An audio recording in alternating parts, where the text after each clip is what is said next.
Accounts के अगर ये बेसिक कॉन्सेप्ट्स आपको नहीं पता तो समझिए अकाउंट्स में आपको कुछ भी नहीं आता। इसलिए ये बहुत इंपॉर्टेंट है कि ये सारे कॉन्सेप्ट्स आपके दिमाग में अच्छे से फिट हो जाए। इसके लिए इस वीडियो के लास्ट तक बने रहना बहुत इंपॉर्टेंट है, right. Let's see, first of all एक टर्म है गुड्स। किसे कहते हैं? Any commodities in which traders trades these are purchased or manufactured for the purpose of sales and to earn profit। कोई भी दुकानदार जिस भी चीज़ का बिजनेस करता है वो चीज़ उसके लिए गुड्स कहलाती है। वेरी सिंपल, जैसे कि अगर मान लेते किसी का कपड़े का दुकान है तो उस कपड़े के दुकानदार के लिए जो कपड़ा खरीद कर लाता है फिर उसको बेचता है वही कपड़ा उसके लिए गुड्स कहलाता है। लेकिन अगर उसी के दुकान में अगर कोई फर्नीचर रखा हुआ है, लाइक सोफ़ा रखा हुआ, तो वो उसके लिए गुड्स नहीं है। उसके दुकान में एसी लगा हुआ, फैन लगा, वो कुछ भी गुड्स नहीं है। क्यों? क्योंकि उसका ट्रेडिंग नहीं करता वो।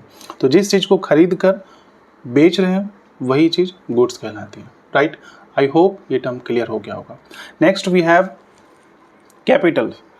Capital means total amount invested into the business by the owner is called capital.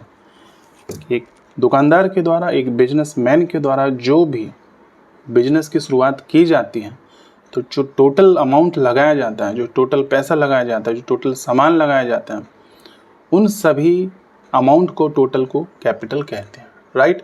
पूंजी जिसे हिंदी में कहा जाता है। आई होप ये भी क्लियर हो गया होगा। Next we have drawings. ये ड्राइंग्स क्या है?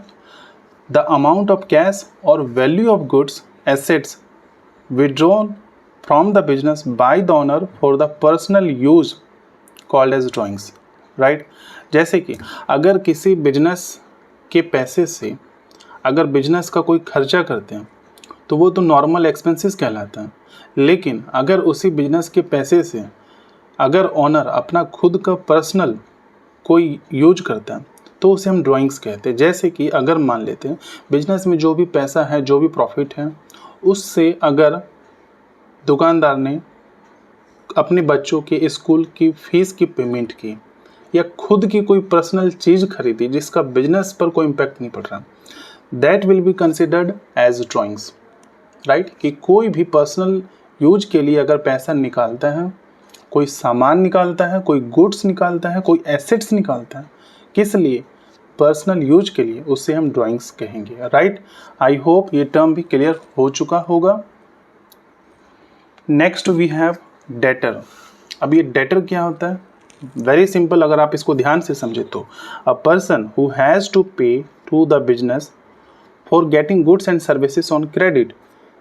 देखो, अगर किसी कस्टमर ने किसी दुकान से कोई भी सामान उधार में खरीदा और बाद में उस कस्टमर ने पेमेंट दुकानदार को करना है, इसलिए उस कस्टमर को डेटर्स यानी देनदार कहेंगे। जिस भी पर्सन को, जिस भी व्यक्ति को अगर पैसे चुकाने हैं दुकानदार को, उसे हम क्या कहेंगे? Debtors, right. किस लिए? जो भी गुड्स या सर्विसेज ली हैं क्रेडिट पर उसकी लिए, right. Next we have creditors, just opposite.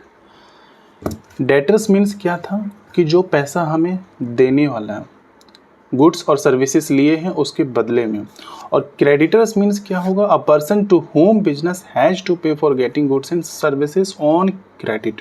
कि जिस पर्सन को पैसे पे करने हैं बिजनेस ने, उसे हम क्रेडिटर्स कहेंगे। जैसे कि कपड़े के दुकानदार ने होलसेल से सामान, कपड़ा उधार में खरीद कर लाया, तो इस दुकानदार ने, इस बिजनेसमैन ने पैसे पे करने किसी को, तो जो पर्सन पैसे लेने वाला हमसे उसे हम क्रेडिटर्स कहते हैं, right. Next we have bad debts. Bad debts क्या है? जैसा कि नाम से क्लियर है, that is an irrecoverable amount from the debtor. कि जो भी डेटर्स जिसने क्रेडिट पर कोई गुड्स एंड सर्विसेज ली हैं हमसे, अगर ऐसा लगता है कि उससे कोई अमाउंट अब रिकवर नहीं हो सकता, after trying all the efforts, that will be considered as bad debts, right। next we have accounting year। very simple, जो 12 मंथ का जो पीरियड होता है जिसके ड्यूरेशन में अकाउंट्स को मेंटेन किए जाते हैं, इस पीरियड के एंड में अकाउंट्स को क्लोज किए जाते हैं एक प्रोप्राइटर के द्वारा, उस पीरियड को ही अकाउंटिंग ईयर कहते हैं और जनरली ये 1 अप्रैल से 31 मार्च तक होता है, राइट। तो आई होप कि आज हमने जो भी बेसिक टर्म्स डिस्कस किए हैं, चाहे वो गुड्स हो, कैपिटल हो, ड्राइंग्स हो, डेटर्स हो, क्रेडिटर्स हो, बैड डेट्स हो और अकाउंटिंग ईयर हो, इसमें से कौन सा कॉन्सेप्ट आपको बहुत अच्छे तरीके से समझ में आ गया वो कमेंट सेक्शन में बताना बिल्कुल ना भूलें। और अगर कोई डाउट्स हैं तो उसको भी ज़रूर आप पूछें ताकि अगली बार वीडियो में उस डाउट्स को क्लियर कर सकें, राइट। अगर ये वीडियो अच्छा लगा हो तो लाइक करना बिल्कुल ना भूलें। चैनल पर अगर नए हो don't forget to subscribe. Thank you so much. मिलते हैं अगले पार्ट 2 में। Till then take care, bye bye.